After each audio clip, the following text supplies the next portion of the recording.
Sino ba nandito? O, teka. Teka lang ha, kaklaruhin ko po. Yung yung service ng barangay, pag walang driver, itaw nyo. Kuya, pakihinto nyo po. Wala pong helmet. Pakihinto! Hinto mo! Abulin yan! N9465. Ay, nako. Minamadali niya, sir. Ma'am, kahit na minamadali, may protocol po tayong sinusunod. Sir, alam Hindi ko nyo naman po yung sisipahin ng kasalanan. tao Ay, namin. sir, hindi ko siya sinipa. Ginanon ko siya, kuya, umalis ka dyan. Kahit Hindi ko siya sinipa, kuya. O may video. kanina kita, kasi sabi nyo, paano kita hindi sisipain, nagmamadali ka. Hindi, ginanon ko. Ang pinaka-consideration na lang, if you want, pwede kang sumama para makuha mo agad at hindi sa maipit ka loob. 7,000 kasi last time nagbayad ako ng 7,000. Alam ko naman ng ticket may bayad pero Opo. 7,000 for that wala po ako ibabayad. Kaya hinaharang ko po.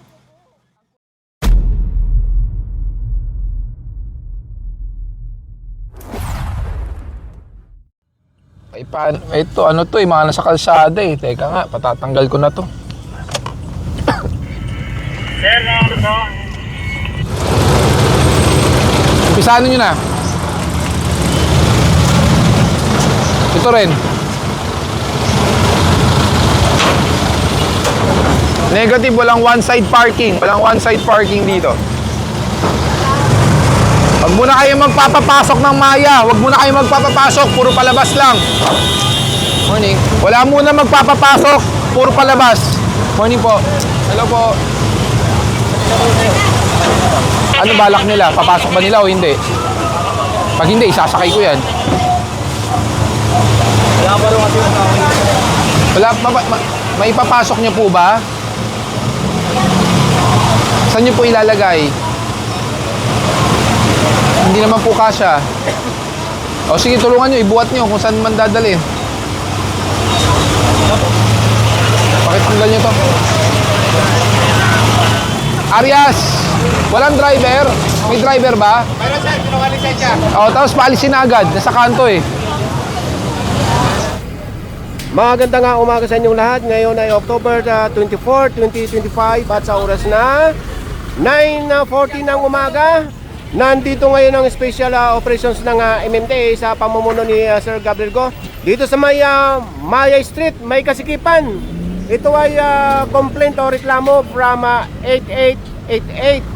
So kung paparadahan pa itong kalsadang ito, ay hirap na makapasok yung mga sasakyan. Ano pa ito eh, two-way. So yung mga matitikitan dito ay magkabila or both sides. So walang one-side parking dito. So ayun, natitikitan na dahil nasa kanto mismo. Pagkakakaliwa, wala na, gipit na. Nasa Barangay Usosan tayo at sakop ng Taguig area. Ayan lang ang C5. Ito yung papunta ng City Hall ng Taguig. Dito sa lugar na ito. Opo. Skog, tanggalin nyo nga yung lamesag. Gibayin nyo nga pati yung harang. Alis po muna kayo, baka matamaan po kayo. Yung palo nyo papunta doon. Kasi kundi madadamay ito. Yung tingting na yan, parang pinaka-boundary. Kaya inilagay. Oo, ayon kay ate, parang hindi na makita-kita yung mga mukha. Ang palo dito, papunta doon. Yan. O yan, kita na yung kapitbahay oh. Sampan nyo. Paano ko po ito mababawi? Ay, ito sa impounding area. Sa Tumana. Hindi naman bisikleta yan.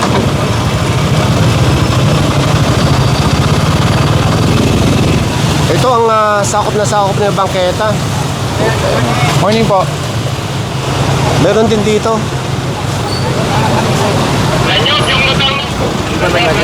Biyakin nyo. Biyakin nyo. Ay. Thank you, sir. Thank you. Ingat.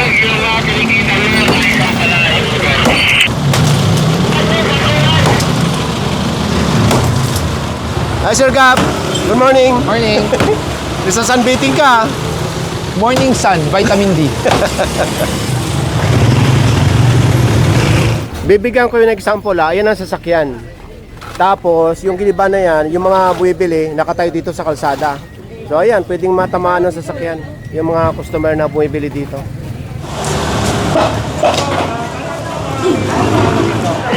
Ba't nandiyan kasi yung poste na yan? Pakita ko na sa inyo ha. Itong dalawang poste na to. Ayan oh. Oh, ito ang dating sidewalk, magkabilaan, nag-widening, so naiwan. Anong tawag dito? Magandang parang goal ng rugby. Hindi lang pala yung pinakita ko sa inyong parang arko. Ayan oh. Sunod-sunod ang dami.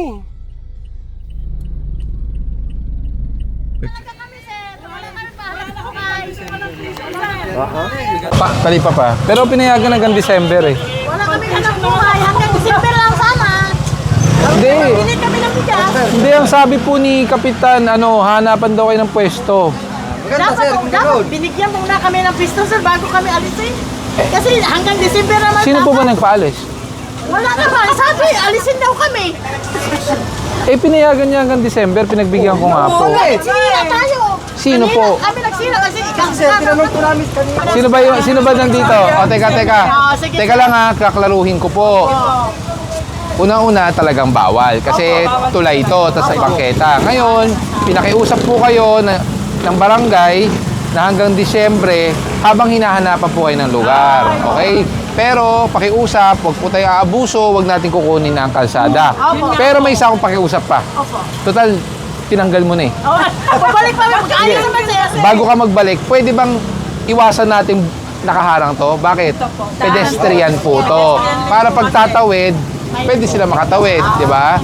So ito, tanggalin natin, ilipat natin. Okay, gano'n na lang ha. Opo. Oh. Pero hindi ko sinabing po pwede yan. Pinagbigyan lang po kayo dahil nga po hinahanapan kayo ng pwesto ng barangay. Okay? Oh, ito, usog ha? Oh, sige. Okay po.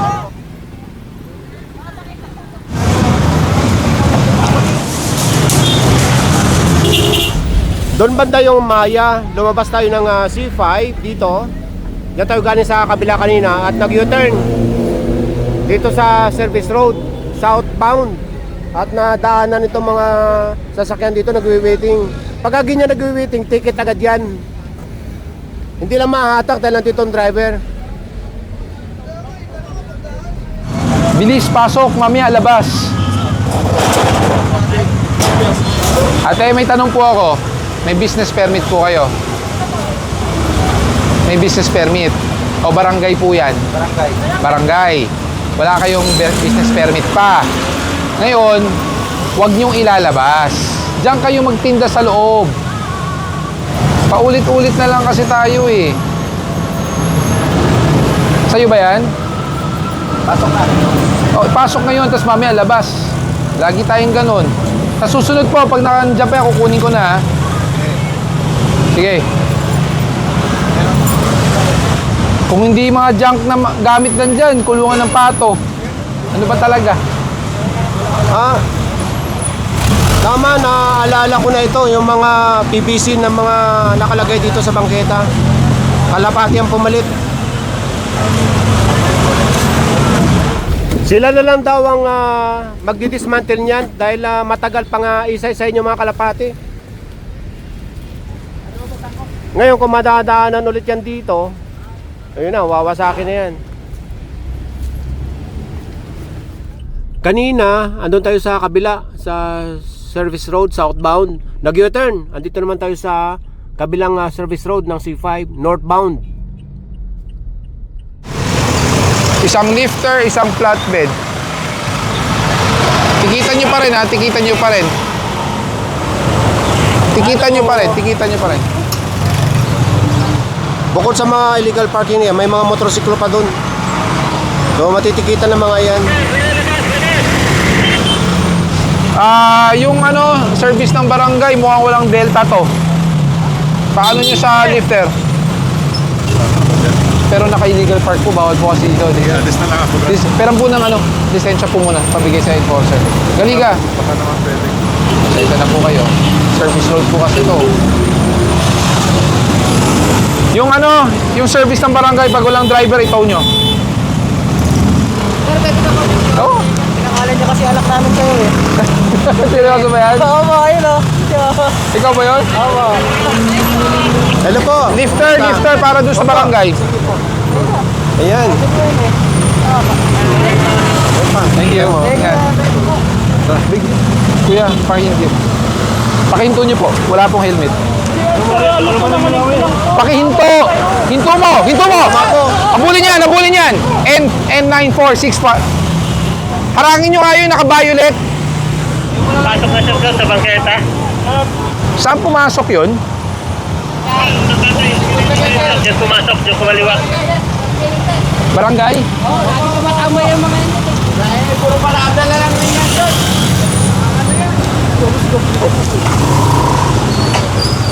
Sige, subukan mo. Palabasin mo yun, yung kasama mo. Anong wala? Nasaan yung motor? Di mo alam? Di mo alam? O nasaan? Nandito yun. Kilala mo yun. Kunin mo, kilala mo yun. Ilabas mo yung driver kung sino yun. Kilala mo yun. Hindi mo kilala? Sigurado ka? Sigurado? Sigurado, di mo kilala. Nakisakay ka lang. Paano pag na-trace namin, kilala mo? Ikaw lang bahay doon. O kilala mo nga. Ikaw lang kami. Malapit na kami. Nakikiusap, ihinto nyo, hindi yung tatakbuhan nyo kami. Anong respeto doon? Wala kayo respeto eh. So dito tayo sa Barangay Pinagsama para lang matrace yung motorcycle na nag-escapo. So sasamaan tayo ng mga taga-barangay at kakausapin yung naka-violet at ma-identify yung kanyang inangkasan na motorcycle.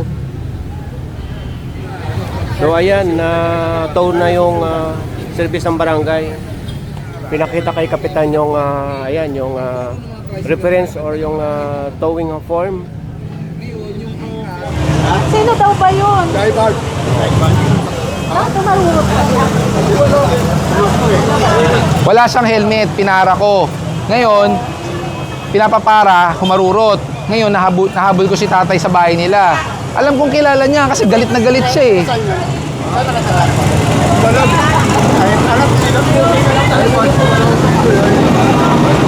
Kuya Ben! Kilala mo sa Ivan daw. Eh, pakita mo nga po yung picture para mukha niya. Wala naman po kayong kasalanan eh. Ang sa amin lang, siya ang nagpasakay sa inyo. Bakit kayo pinayagan sumakay ng walang helmet? Pangalawa, ituro nyo kung sino siya. Dahil siya ang may sala. Sa malamang-lamang, walang lisensya. Kaya tumakbo. Tapos, So ayun, pinauwi na si tatay. Kilala niya yung inangkasan niya, pati yung pangalan. Yun nga lang, hindi niya alam kung saan nakatira. Pero ayon na sa mga dito, habal-habal daw yung nasakyan ni tatay na kakilala niya. So nasa service road pa rin tayo ng C5. At ito, may isang nahatak dito. Dito sa may mga karinderya. Yung tapat natin, yan ang BGC or market. Merong mahahatak dito sa ilalim ng tulay. Itong lugar na ito, buti naman na asfalto na. Lubak-lubak ito eh. Marami na palang hahatakin dito at meron nang nasampa doon sa unahan.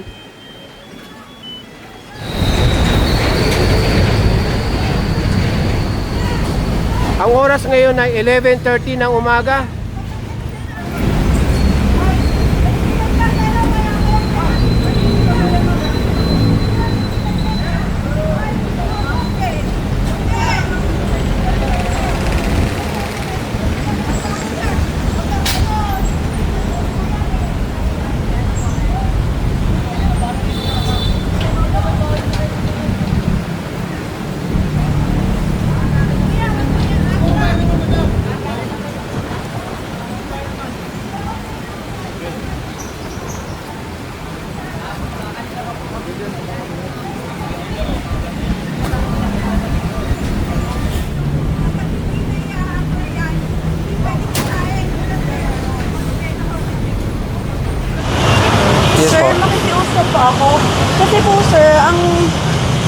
po ako dito, alam ko pong mali po ako. Alam ko naman po yung fault ko. Pero po, last time po kasi sir, ang sabi po sa akin ng MMDA, as long as hindi pa po naiaangkla yung Ako po yun. ganon, ay dumating po ako, hindi po po siya naaangkla. Pero yung oras, Dali-dali po nilang inaangkla hindi ngayon. yung oras nga po, titingnan Opo, natin. naka-video naman po. Pag lumagpas po ng 5 minutes yan, ituto ko yan ha. Sir, opo. Hindi naman po ako, dumating ako sir. Patingin nga yung video nung Fortuner na puti.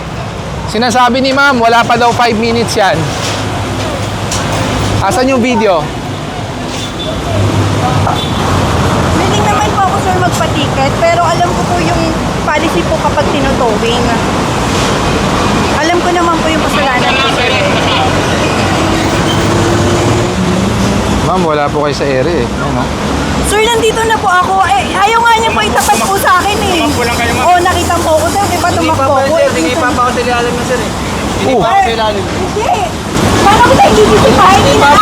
Ay, Yung nako. minamadali niya sir. Ma'am, kahit na minamadali, may protocol po tayong sinusunod. Sir, alam Hindi ko nyo naman po yung sisipain ng kasalanan. tao Ay namin. sir, hindi ko siya sinipa. Ginanon ko siya, kuya, umalis ka dyan. Kahit Hindi ko siya sinipa, kuya. O may video. kanina kitang-kita kasi sabi naman. nyo, paano kita hindi sisipain, nagmamadali ka. Hindi, ginanon ko siya, kuya. Eh, syempre nasa ilalim po siya. Ma'am, Paano ko po siya? mawalang galang ano na po, ba ah. dapat ang tama? Hindi nyo po talaga tatapikin ng Hindi nga tao. po. Ay, Hindi nyo paano ko po siya nasisipain. tatanggalin doon? Wala po. So, sorry for Opo. that. Pero Ma'am, po, ito po I really para you're aware Sige po. Kanina sinabi ng tao namin sinipa nyo. Opo. Ang sagot nyo po, paano kita hindi sisipain, dali-dali mo inaangklahan. Ma'am, recorded po kayo I have a Sige po, recorder. Sige po, alam ko po. Opo. Kaya nga Sama po, na lang po sorry kayo, ako. Sige sama po. na lang po kayo sa Pero impounding. sir, pero po, bawal, kasi po wala pa nandito na po ako kuya eh. Alam mo yun. Alam Dala mo niyo yun, yung lisensya kuya. nyo? Opo. Last time, kinausap ko kayo, in-explain ko sa inyo. Yes po. So, illegally park kayo nun. Opo. Bakit, I'm aware with bakit nyo inulit-ulit? that. Yun nga sir, kasi po may lagnat po ngayon yung anak ko. Kahit tignan niyo po kaya nag-park lang po ako sandali dito. Dito, kaklaruhin ko Yes sir. Na-operate na kayo dati, nahuli din kayo dati, inulit nyo ulit. Yun nga sir, humingi po ako ng pasensya. Pasensya na po, ha? Hindi po na natin mapagbibigyan lalo po kasi it's the second time. Sorry sir, sorry for that sir. Ang pinaka-consideration na lang, if you want, pwede kang sumama para makuha mo agad at Sir, hindi wala sa akong maipit sa pambayad loob. ng 7,000 kasi last time nagbayad pa ako ng 7,000. Alam ko naman ng ticket may bayad pero Opo. 7,000 for that wala po ako ipabayad. Kaya hinaharang ko po. Ang question nga, ang question ko nga ito nga po ang tanong Alam nyo ng bawal, why do you still do it? Kaya nga po, Tapos, humingi na nga po ng ma'am, pasensya sir eh. Hindi na kayo napagbigyan ng una, alangan naman pagbigyan ko kayo sa pangalawa. Pasensya Diba? na po, opo. Hindi ko po kayo mapagbibigyan. Sir, willing naman po ako magpaticket pero po yung para pagbayad ng 7,000 wala po ako ipabayad sir. Pasensya na po kayo. Kasi ang bottom line dito, alam nyo ng mali, ginawa nyo pa rin. Pero alam naman po na pwede po akong tikitan. Bakit po kailangan pa po? Ma'am, may oras po. Opo, kita naman po. Kita nga Sige po, lumagpas po. 5 Hindi minutes po. po. Siya, sir. Sige, sir. Nandito na ako, sir. Ganito na lang. Ayaw niya, sir. Ma'am, Sa akin yung video. ang hindi po yung oras ng pagdating nyo Sige, sir. Pinga ako Ang oras po, pwede po. Ito Ito po, para legal. Yes po. Sa legal process, Yes. due process. Opo. Gusto nyo, pumunta kayo sa office, i-file nyo ng context. Sige, sir. Ha? Kunin ko, Context sir, yan. yung video. Doon po, sa opisina po. Sa opisina po makukuha yun, ha? Kukunin ko lang, sir. Ayun na rin pala mga inaatak doon at naisampa. Ayon sa 5 minutes consideration, maski dumating yung may-ari ng sasakyan na hindi pa naangklahan, yun yung lagi ko sinasabi. Pagka lumampas sa 5 minutes, na-check ka na ng toad. Ito, pagka na-check ka na ng toad, wala na talagang, hindi na pwedeng ibabayan. Dahil pagka binura yan, mamumblema yung enforcer. So ayun, kaya dumating si ma'am, lampas na 5 minutes at na-check ka na yung toad sa ticket.